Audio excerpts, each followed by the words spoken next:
Day one, Monday, went pretty well. $374.96, just doing 10.7 hours. Day two, let's get it started. I'm not gonna claim this is an amazing order, but it is bringing me into a location I want to be in for the next few hours, so that's why I took it.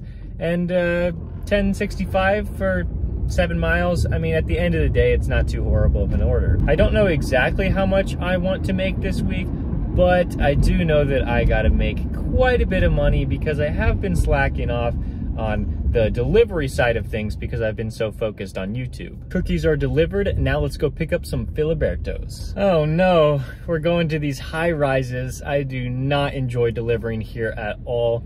I never know which building to go to, and this one is on the 11th floor. It's gonna take me so long to deliver this one, but it is dropping off in a pretty good location, so we should be able to get a good order after this one. It's always stressful coming here, but there's a good chance to be a hidden tip on that one, and so we're gonna be at least like $21 through like 50 minutes. I'm in a massive hotspot right now, but I'm not getting anything from DoorDash, Uber Eats, or Grubhub. And so I'm headed back to my usual location where I love to deliver in. And just like that, we got a Wendy's order. Very nice payout. I don't know, I hate this restaurant. They take so long to make the orders. I am really hoping that the lobby is open because if it's not, the drive-through line always has like 10 cars in it. There's a good chance I'm gonna have to unassign this one. Let's see, what do we got? What do we got? Oh no. Oh, it's not too bad. It's not too bad. It's not too bad.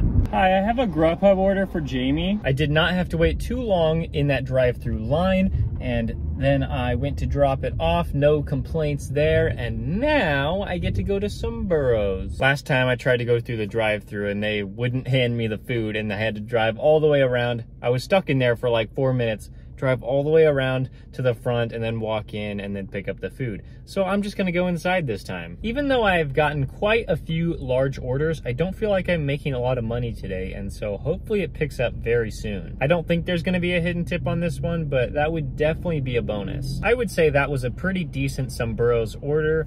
It was ready when I walked into the store, and then just a quick like 8-minute drive to the customer. And now I got this $11 payout from Grubhub. This is probably the best order I could have got, unless, you know, it was the exact same order, just a little bit more money. Like, just fantastic. It's bringing me back to my hotspot, and it's dropping off still within that hotspot. So that's amazing. Aside from Google Maps messing up quite a bit on that delivery, I mean, it was so easy. It took like 3 minutes. And as soon as I left that restaurant, I got another order for Chick-fil-A, so that's where I'm going right now. I got a notification saying the order was ready, so let's see if that's true. I'm really liking those Grubhub orders that they've been giving me today. Hopefully that continues, but for now, I accepted a DoorDash order back to Chick-fil-A. I expect to be waiting here about like 5 minutes, but it's still a decent enough order that I'm willing to take it. I did accept this Uber Eats order, and as soon as I accepted it, I was like, oh no, that's Taco Bell, and I instantly just unassigned that. I don't know if it's bad to do that, but like, come on, if they're not even gonna show me the restaurant, and then as soon as I accept it, it is the worst restaurant in my market, I have to unassign that. So I walked into the store, they did not have the order. They said they're having really huge problems with DoorDash not being able to give them the order, and so it's not in their system. I would have had to place the order, and there were already a ton of people waiting. I would have had to go all the way behind them. That's just not a good sign. Maybe I'll come back for Uber Eats and Grubhub here, but for DoorDash, I'll probably wait at least a couple days before I'm back at this location. Now I am off to Potbelly because I got a pretty nice order from Uber Eats, and I'm like, yeah, I just feel like this one's gonna be a lot better than having to wait in that Chick-fil-A for like probably 10 minutes. I just drove past Wendy's and there's like 12 or 13 cars in the drive-through line. That's what I was talking about earlier in the video. So crazy. I'm still headed to Potbelly. I'm almost there, but I got another order that I wanted to share with you guys. So now it's just going to be a complete mystery where I end up, because, you know, these are above $10 payouts, but they do say that it's going to be like about 20 minutes. And so I'm willing to risk it. Let's just see where I end up. I have no idea where it's going to take me. I see that I'm supposed to drop off at the second customer first, And so maybe that means I don't have to drive too far out of my way to deliver to that other customer. It's now Pita Jungle, it's showing me. So I just don't know. Maybe I'm just making assumptions, but it would seem that I might be dropping off in a pretty good area to receive another order pretty quickly, but that's just guessing at this point. Every single parking spot was full at Pita Jungle, so I had to park at Jack in the Box. You can see it right there. That has never happened before. I really hope it's not too busy in there and the order can be ready pretty quickly. I feel kind of bad for this Potbelly customer because like I picked up the Potbelly order and then I went 1.5 miles all the way to Pita Jungle and then drove 3 miles to the customer for Pita Jungle, and now I finally get to drive the 4 miles to the Potbelly customer. It really just doesn't make any sense why Uber Eats would put these two orders together, but like, as you guys know, like I will get punished if I don't accept orders on Uber Eats, and so I really had to accept that Pita Jungle, especially a good one like that. And so like there's just this dilemma that like, well, I'm put in because I feel bad about the customer not getting their food, having it just like sitting in my car for like half an hour. But at the same time, it's not like I could get it to that customer any faster because on Uber Eats, as you guys know, you can't change who you're delivering to first. And so you just have to do whatever they tell you to do.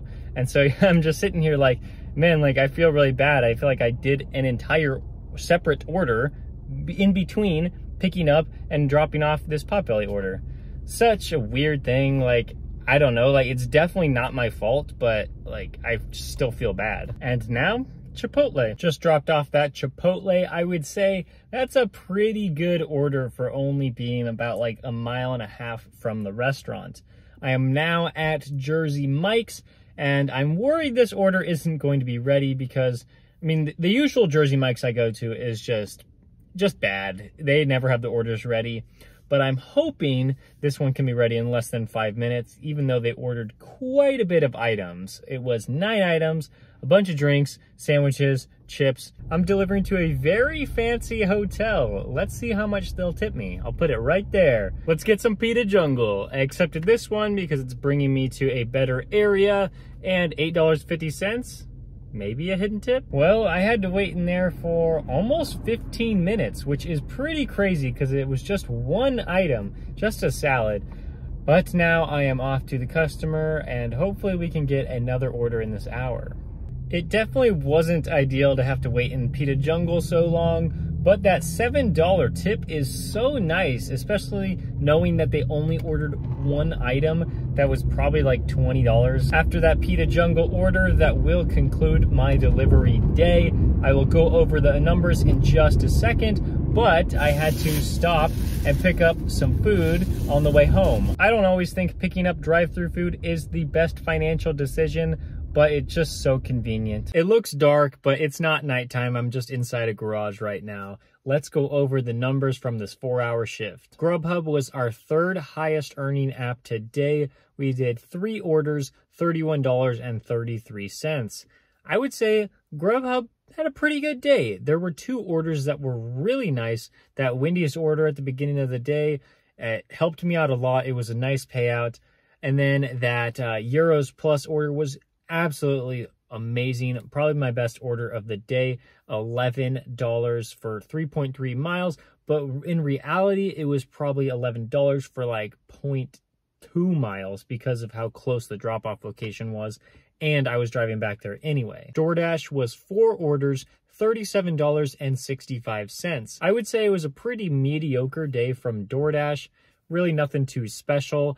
The payouts were pretty high on most of the orders, but you have to think about, I did have to drive pretty far to deliver all of those orders. Uber Eats was $52.40 over just 4 orders. Wow, these payouts on Uber Eats were amazing. I believe all of them were over $10 and 2 of them had hidden tips in it. So just very, very nice. Uber Eats, I think, is the app with the highest payouts. Grubhub kind of rivals it, but I think the tips on Uber Eats are just so much better than any other platform, and that's why I continue to drive for them. even though they don't show me where the restaurant is and the drop-off location. In the 4 orders, we made $121.38, meaning I made just over $30 an hour. I drove 56.9 miles today, meaning I made over $2 per mile. It's always great when I can hit that. And I spent about $10 in gas today because I used about 2.25 gallons of gas. The running total of this week, if you include Monday's $374.96, is now $496.34.